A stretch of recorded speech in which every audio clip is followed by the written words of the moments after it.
प्रभु यीशु मसीह के नाम से मैं और एक बार आप सब लोगों को धन्यवाद देता हूं।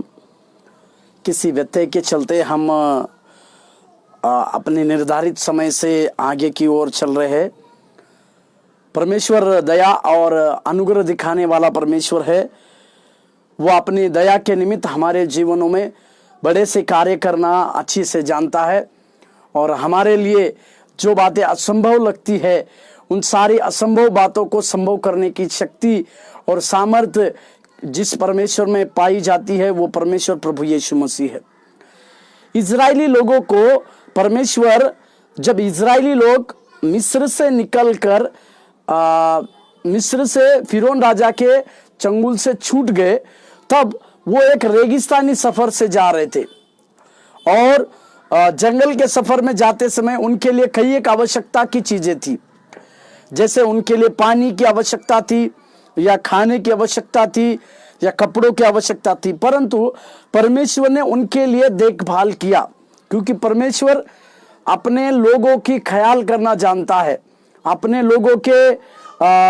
लोगों की बहुतायत की बातों को समझना जानता है। और यहाँ तक मैं इस प्रकार से कहूँ, परमेश्वर अपना ख्याल इजरायली लोगों के जीवन में दिया और उसके द्वारा परमेश्वर ने अपनी महिमा को उनके जीवन में दिखाया। जब इजरायली लोगों को प्यास लगती थी तो एक चट्टान में से प्रभु ने पानी निकाला और ये चट्टान ही था जो उनके साथ साथ चलता रहा। हालेलुया। और जब भी उनके जीवन में किस प्रकार के संकट आए या किसी प्रकार की बातें हुई, ये चट्टान ही उनके साथ साथ चलने के द्वारा उनके ना केवल रास्तों, सामने के रास्तों को सुरक्षित कर रहा था, परंतु उनके लिए एक अच्छे विश्राम की बातों को भी देना था। और ये चट्टान और कोई नहीं, हमारा प्रभु यीशु मसीह ही है। इसी के लिए पहला कुरिन्थियों की पत्री उसके 10वें अध्याय में 3 और 4 पद में इस प्रकार से पौलुस ने कहा, जिस चट्टान से वे पानी पी रहे थे वो आत्मिक चट्टान स्वयं प्रभु यीशु मसीह था। हालेलुया। परमेश्वर के नाम की महिमा और प्रशंसा होने पाए। हमारे साथ भी वो चट्टान लगातार बने रहता है। हमारे जीवन के कई एक पहलुओं के समय पे, कई एक कठिनाइयों के समय में, कई एक अद्भुत बातों के समय में वो चट्टान हमारे साथ साथ रहती है। इसी के लिए भजन संहिता में इस प्रकार से 118 में लिखा हुआ है, मनुष्य का शरण लेने से अच्छा हम परमेश्वर के शरण में चली जाए। इसके लिए जो कोई भी उस महान परमेश्वर को अपना भुजबल को मानते हैं, जो कोई भी अपने उस परमेश्वर जो उद्धार की चट्टान को अपने जीवन में स्वीकारते हैं, परमेश्वर उनके जीवन में कार्य करता है। हम एक नई श्रृंखला को चला रहे हैं जिसमें हम यीशु मसीह के दृष्टांतों के बारे में अभ्यास कर रहे हैं। यीशु मसीह ने अपने सेवा कार्य के कामों में कई एक प्रकार के दृष्टांतों को कहा, कई एक प्रकार की बातों को कहा और कई एक प्रकार की बातों को कहने के द्वारा प्रभु यीशु मसीह ने उसके वर्णन के द्वारा अपने राज्य की बातों को किया, कई एक प्रकार की नई शिक्षा को भी दिया। आज उसी में से एक विश्वास योग्य और अविश्वास योग्य दास के बारे में मैं आपको उस दृष्टांत के बारे में, इंग्लिश में उसके सेल में लिखा है, उसको सर्वेंट ऑफ गॉड भी कह सकते हैं, परंतु मैं सेल वैसी के लिए लिखा हूं क्योंकि वो दास था। प्रभु के नाम की महिमा और प्रशंसा होने पाए। इसी के लिए इस मेरे साथ खोलिएगा लूका रचित सुसमाचार की पत्री उसके 12वें अध्याय और उसे 42 वचन से 48वें वचन तक की बातों को यहां पर इस जगह पर, इसमें 4 मुख्य बातें हैं जिसके लिए मैं आज उसकी पहले 2 बातों को मैं आपको शिक्षा दूंगा और कल के दिन और 2 बातों की शिक्षा हम इसी में से पाएंगे। परमेश्वर के नाम की महिमा और प्रशंसा होने पाए। उसकी दया के साथ जीना, उसके वचनों का अभ्यास कर आगे बढ़ना, यह हम सारे लोगों के लिए परमेश्वर का एक अद्भुत बात होने पाए। परमेश्वर की दया की बातें हम लोगों के साथ सदा होने पाए, जिसे हमें समझने पाए। इस वचन की शुरुआत इस प्रकार से होती है, मेरे साथ खोलिए 12 अध्याय, लूका 12 अध्याय 42 से 48वें वचन तक। प्रभु ने कहा, वह विश्वास योग्य और बुद्धिमान भंडारी कौन है, जिसका स्वामी उसे नौकर चाकरों पर सरदार ठहराए कि उन्हें समय पर भोजन सामग्री दे। धन्य है वह दास जिसे उसका स्वामी आकर ऐसा ही करते पाए। मैं तुमसे सच कहता हूं, वह उसे अपने सब संपत्ति पर अधिकारी ठहराएगा। परंतु यदि वह दास सोचने लगे कि मेरा स्वामी आने में देर कर रहा है, और दासों और दासियों को मारने पीटने लगे और खाने पीने और पियक्कड़ होने लगे, तो उस दास का स्वामी ऐसे दिन जब वह उसकी बात जोता न रहे, और ऐसी घड़ी जिसे वह जानता ना हो आएगा, और उसे भारी दंड देकर उसका भाग अविश्वासियों के साथ ठहराएगा। वह दास जो अपने स्वामी की इच्छा जानता था और तैयार न रहा और न उसकी इच्छा के अनुसार चला, बहुत मार खाएगा। परंतु जो नहीं जानकर मार खाने के योग्य काम करे, वह थोड़ी मार खाएगा। इसलिए जिसे बहुत दिया गया है उससे बहुत मांगा जाएगा, और जिसे बहुत सौंपा गया है उससे बहुत लिया जाएगा।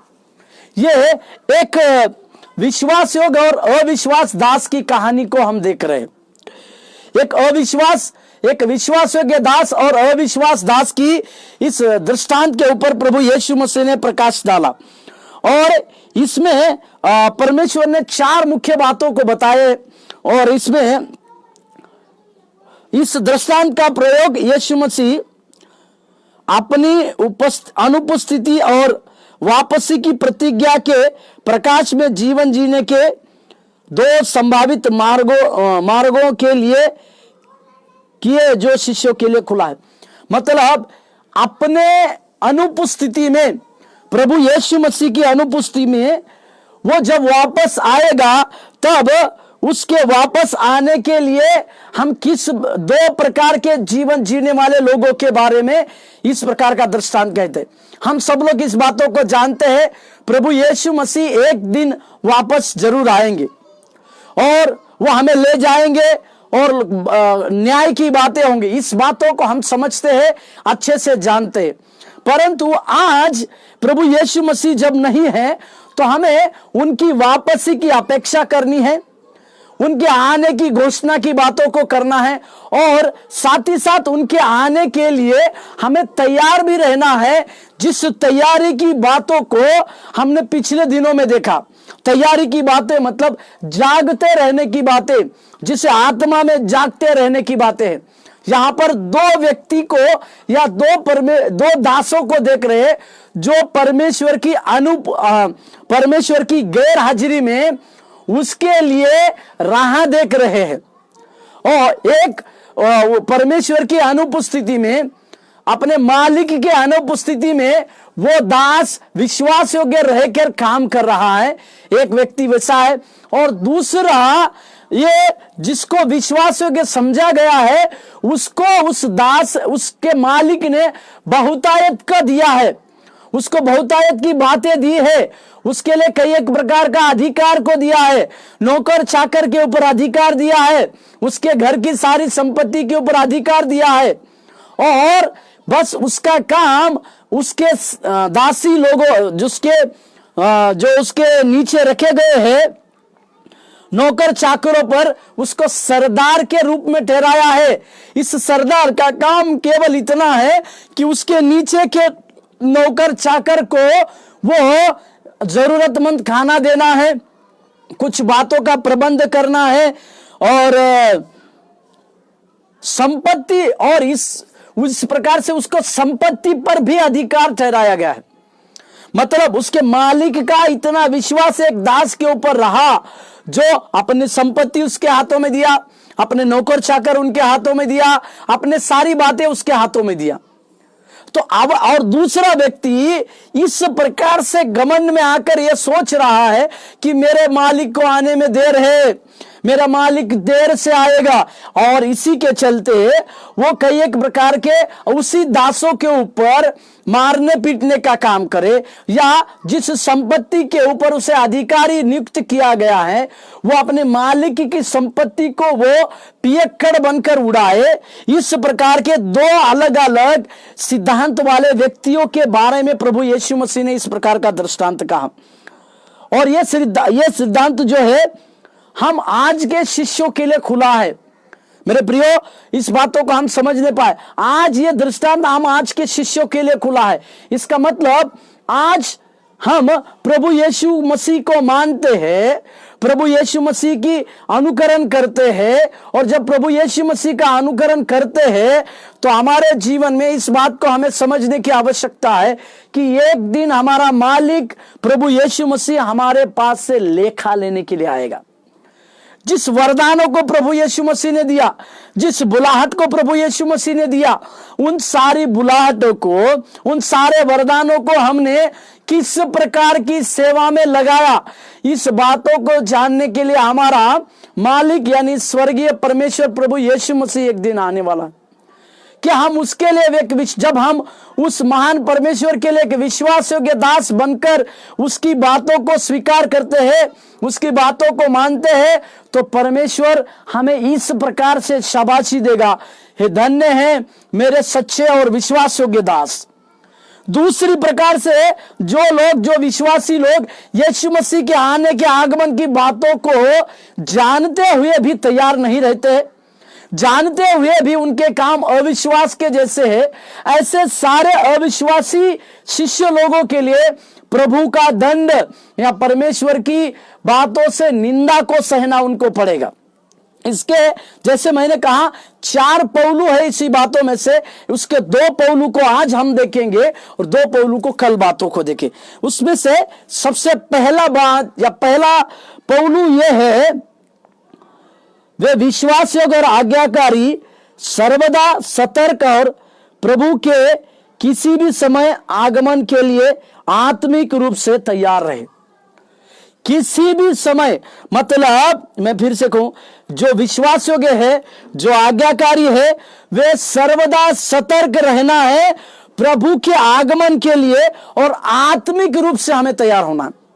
जैसे मैंने कहा कि हमें सदा सर्वदा तैयार रहना है, सतर्क रहना है, और ना केवल सतर्क रहना है पर आत्मिक रूप में तैयार भी रहने की आवश्यकता है।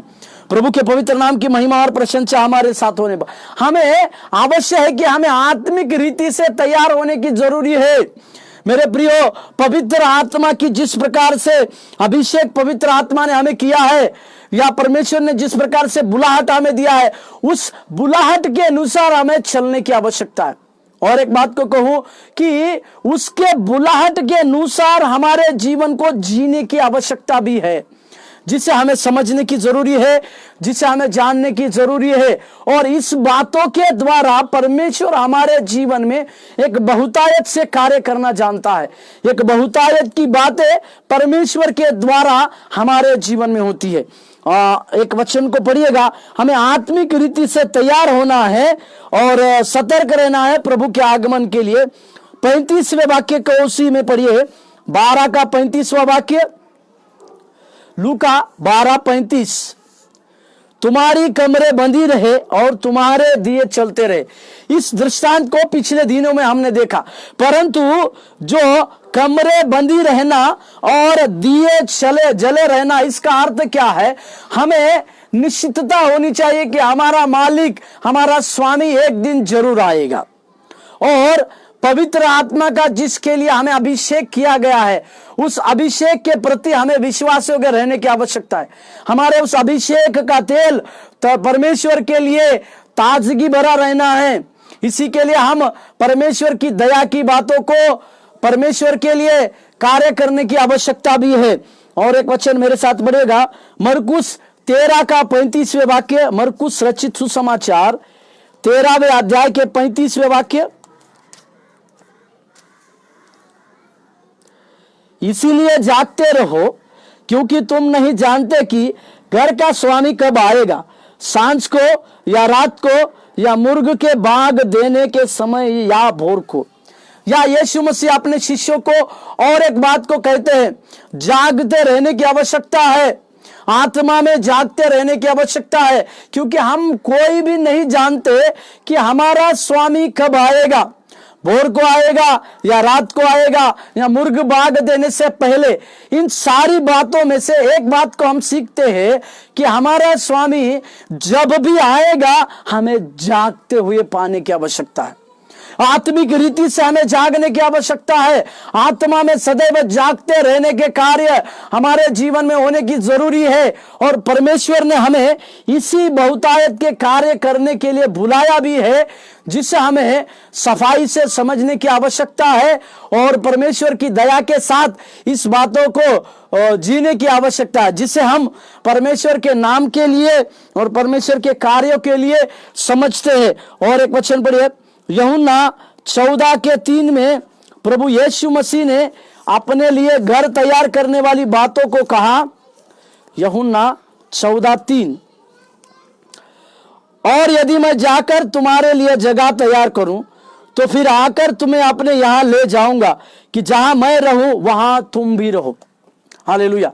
प्रभु यीशु मसीह यूहन्ना के 14वें अध्याय में इस प्रकार से कहते हैं कि वे हमारे लिए एक जगह तैयार करने के लिए गए हैं, और इसीलिए जगह तैयार करने के लिए गए कि जहां वे हैं वहां हमें वो लेकर चले, या हमें उस जगह में लेकर जाने के लिए प्रभु यीशु मसीह हमें तैयार कर रहे हैं।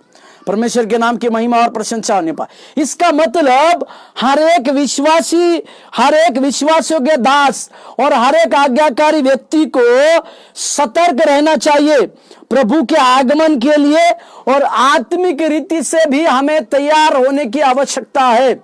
इस प्रकार की आत्मिक तैयारी को परमेश्वर ने इस प्रकार से कहा कि ये हमारी आत्मिक तैयारी उस महान परमेश्वर के पास जाने के लिए है और उस महान परमेश्वर से मुलाकात करने के लिए है, जिसे हम समझे। और एक वचन पढ़िए, लूका 7:13,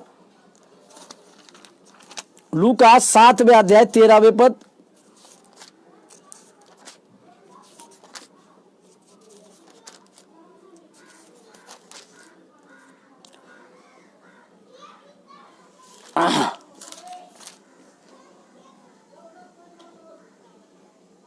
माफ कीजिएगा, वो वचन नहीं है, परंतु हम इस बात को समझने पाए कि विश्वास योग्य दास, आज्ञाकारी दासों को हमेशा सतर्कता से रहना है और सदैव प्रभु के आगमन के समय तक जागते, आत्मिक रीति से जागते रहने की आवश्यकता है। यह एक सिद्धांत। और दूसरा सिद्धांत, वे लापरवाह और संसारिकता पर मन लगाने वाले बन सकते हैं, यह विश्वास करते हुए कि प्रभु आने में देर करेगा, या पाप का विरोध करना छोड़कर और विश्वास योग्यता के पथ से अलग होकर वे तब परमेश्वर से दंड पाएंगे और उसके मन पर अनंत काल की, या मैं इस दूसरा सिद्धांत इस प्रकार से कहूं, पाप का विरोध करना छोड़कर और विश्वास योग्यता के पथ से अलग होकर अगर हम होंगे तो वे दंड, परमेश्वर से दंड पाएंगे और उनके आने पर अनंत काल की निंदा और हानि के भागी। यदि ये दूसरा एक सिद्धांत या दूसरी बातें जो है कि पाप का विरोध करना छोड़कर विश्वास योग्यता के पथ से अलग अगर हम होते हैं तो हम परमेश्वर से दंड, परमेश्वर से निंदा और अनंत काल की निंदा के भागी हो सकते हैं। यह एक दूसरे दास के बारे में है। पाप का विरोध करना हमें अवश्य है, क्योंकि पाप का विरोध करने की बजाय यदि हम उस पाप का विरोध करना छोड़कर विश्वास योग्य बनने की बातों से हटकर यदि हम ये कुछ बातों को करेंगे तो परमेश्वर से दंड, परमेश्वर से निंदा और परमेश्वर के अनंत काल की हानि की बातें भोगेंगे। मेरे साथ कुछ वचन पढ़िए, उसी का लूका 12वें अध्याय 45-46। परंतु यदि वह दास सोचने लगे कि मेरा स्वामी आने में देर कर रहा है और दासों और दासियों को मारने पीटने लगे और खाने और पियक्कड़ होने लगे, तो उस दास का स्वामी ऐसे दिन जब उसकी बाट जोता ना रहे और ऐसी घड़ी जिसे वो जानता ना हो आएगा और उसे भारी दंड देकर उसका भाग अविश्वासियों के साथ ठहराएगा। मतलब यदि हम पाप का विरोध करना छोड़कर अविश्वास योग्यता की बातों को अपनाएंगे और इसके लिए अगर इस बातों को हम करते हैं तो परमेश्वर ऐसे समय पे आएगा और हमें परमेश्वर का दंड, परमेश्वर की अनंत काल की निंदा और अनंत काल के दुख भोगने वाले व्यक्ति के समान हमारी सहभागिता होगी। मेरे प्रियो, हमें इस प्रकार से जीवन जीने की आवश्यकता है। हमारे स्वामी के आने में देर क्यों ना हो, परंतु उसने दिए हुए काम, उसने दी हुई सेवकाई की बुलाहट, उसके अनुसार हमें सदैव जीवन जीना है और उसी के अनुसार हमारे जीवन की बातों को हमें पूरी रीति से करने की बहुतायत से आवश्यकता है। और एक वचन पढ़े, मत्ती 24:44, मत्ती 24:44।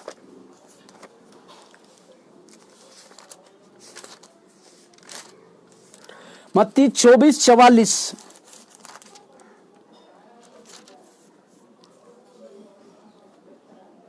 इसीलिए तुम भी तैयार रहो, क्योंकि जिस घड़ी के विषय तुम सोचते भी नहीं हो उसी घड़ी मनुष्य का पुत्र आएगा।